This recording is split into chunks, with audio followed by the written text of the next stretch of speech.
В одной небольшой таежной деревушке жила одна семья, муж, жена и их маленькая трехлетняя дочка. Сразу за околицей, на много сотен километров, простиралась густая, непроходимая тайга. Глава семейства был заядлым охотником и частенько уходил в тайгу на промысел. Охотником он был опытным и почти никогда не возвращался домой без добычи.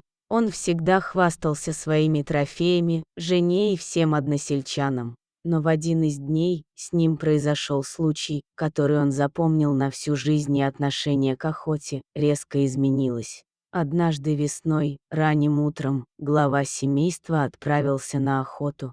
Но в этот день стояла ужасная погода. С самого утра начал задувать холодный, пронизывающий ветер, застилая глаза снежной пеленой. И вот проходил охотник до самого вечера, стараясь разыскать хоть какую-либо живность. Однако все было напрасно, даже звериных следов ему не удавалось найти. Когда охотник изрядно устал, намучившись и уже отчаялся, что домой придется возвращаться без добычи, тогда он решил идти до дома, другой тропой. Спустя некоторое время он наткнулся на волчье логово. Охотник обрадовался, скинул ружье с плеча и начал осторожно подходить ближе. Вдруг из логова выскочила волчица и, оскалив свои острые, белоснежные клыки, начала угрожающе рычать.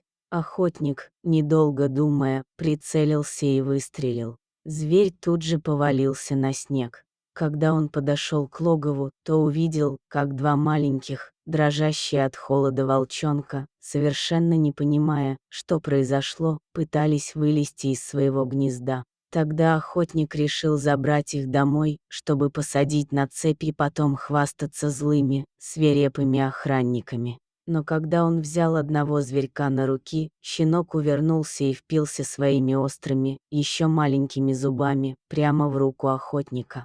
От резкой боли он сильно разозлился и швырнул волчонка обратно в логово.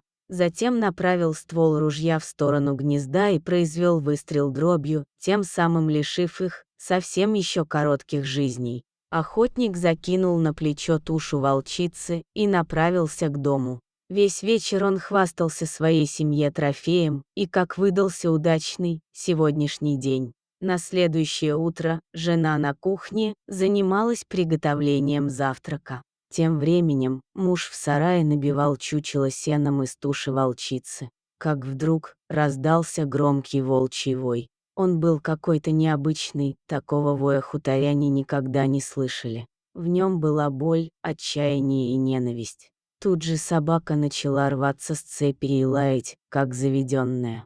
Глава семейства стремительно выскочил на улицу и обомлел от увиденного.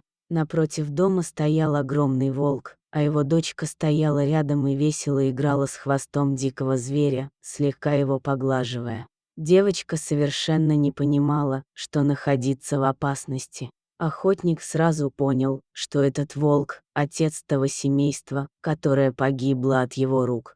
Перед ним предстала дикая и страшная картина, что в этот момент он ничем не может помочь своей дочурке. Но тут волк повернул голову, и их взгляды встретились, отец маленькой дочки и отец-волк, потерявший навсегда свою семью. В это время охотник начал жалобно шептать: «Пожалуйста, не трогай мою единственную доченьку, убей лучше меня». Глаза охотника наполнились слезами, и дочь, ничего не понимая, что происходит, она спросила: «Папа, что с тобой?» Оставив волчий хвост, девочка подбежала к отцу и сильно прижалась к нему. В этот момент зверь медленно развернулся и побежал в сторону леса. Он не стал причинять вреда ни дочери, ни ее отцу. Волк показал, что он сильнее людей. Он отомстил, но отомстил без крови и передал охотнику то чувство боли и горя, которое испытывает дикое животное.